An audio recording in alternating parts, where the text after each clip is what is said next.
Hey everybody, welcome to Fragrance Explorer. My name's Robert and today I'm going to look at 4 fantastic fall fragrances. So let's get started.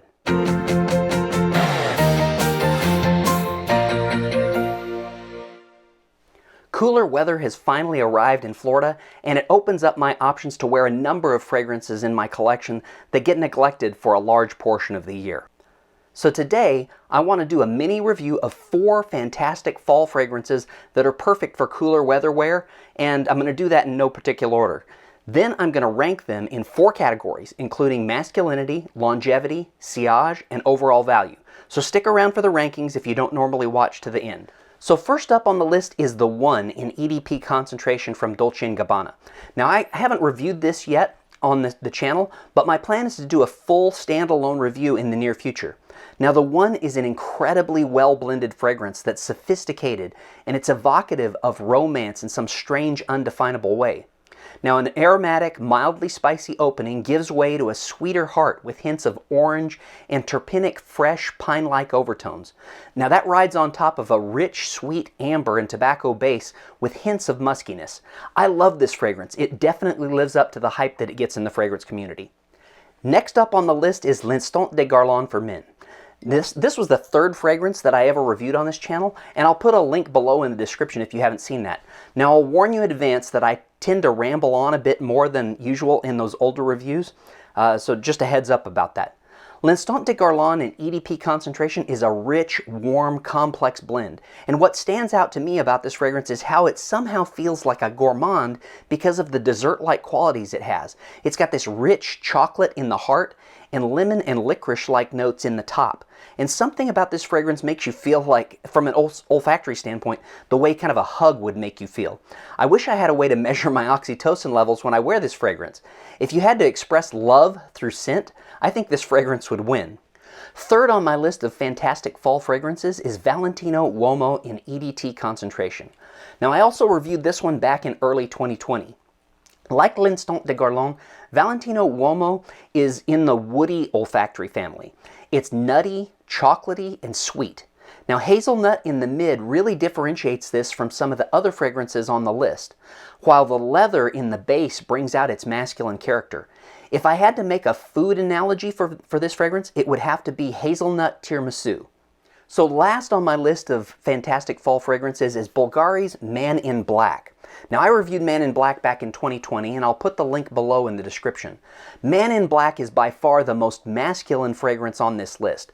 The standout notes are the rum and tobacco. It's boozy, sweet, and the tobacco smells like a freshly opened humidor. I love this fragrance. I'll probably try to wear it a lot during the cold weather months. Now this fragrance is a real confidence booster. The rum, spice, and tobacco are present in the opening, but they hang around for a long time. Now the rum has a molasses sweetness and the benzoin in the base adds some vanilla overtone type sweetness. So even though this one's not as sweet as the others on the list, it's still a fairly sweet fragrance. So to rank the fragrances and try to take my personal subjectivity out of the equation, I took their scores at Fragrantica in each category and I normalized that by the number of voters that had voted. So we get a broader opinion average from a much larger sample size of the population. Now from a masculinity standpoint, ranked from least masculine to most masculine, in 4th place we have Valentino Uomo. In 3rd place we have Linston De Garlon. In 2nd place we have the 1 EDP, and in 1st we have Bulgari Man In Black. From a longevity standpoint, from the shortest to the longest, we have in 4th place Dolce & Gabbana's the 1 in EDP concentration. Then in 3rd we have Valentino Uomo. In 2nd we have Bulgari Man In Black, and that's a virtual tie with Uomo, just a hair better in longevity. And in 1st we get Linston De Garlon. Now from a sillage standpoint, from the weakest to the strongest, the 4th place position is Dolce & Gabbana's the 1 in EDP concentration, then Valentino Uomo, then Bulgari Man In Black in 2nd, and in 1st place we have Linston De Garlon. So the last ranking I want to cover is value. And the method I used to rank them in this category was the discount that you're able to find online with respect to the suggested retail price, rather than absolute price from cheapest to most expensive. I then took that averaged discount and I averaged that with the scores in the other 3 areas to obtain a best overall value.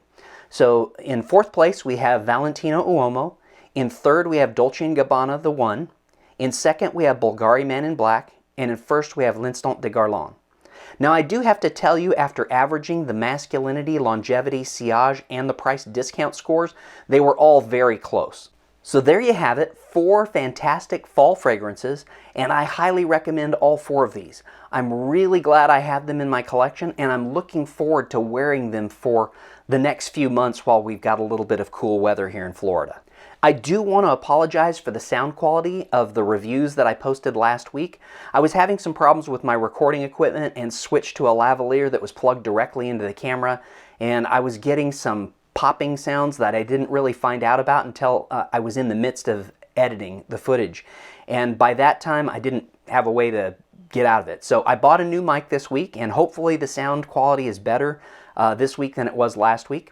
So if you guys liked this little mini review where I took 4 fragrances that were kind of similar and then did a mini recap of the notes, the fragrance notes that are kind of like standout but not a detailed review, and then ranking them against each other in different categories, let me know if you like that. I'll do more of that. I want to continue doing the standalone detailed fragrance reviews, but if you like me taking kind of a small subset of fragrances and then comparing them one to another, let me know in the comments section. If you haven't subscribed yet, I'd really appreciate it if you mash that like button and hit the bell to get notified when I put new content out. Anyway, thanks for watching and have a blessed week, and we'll see you next time.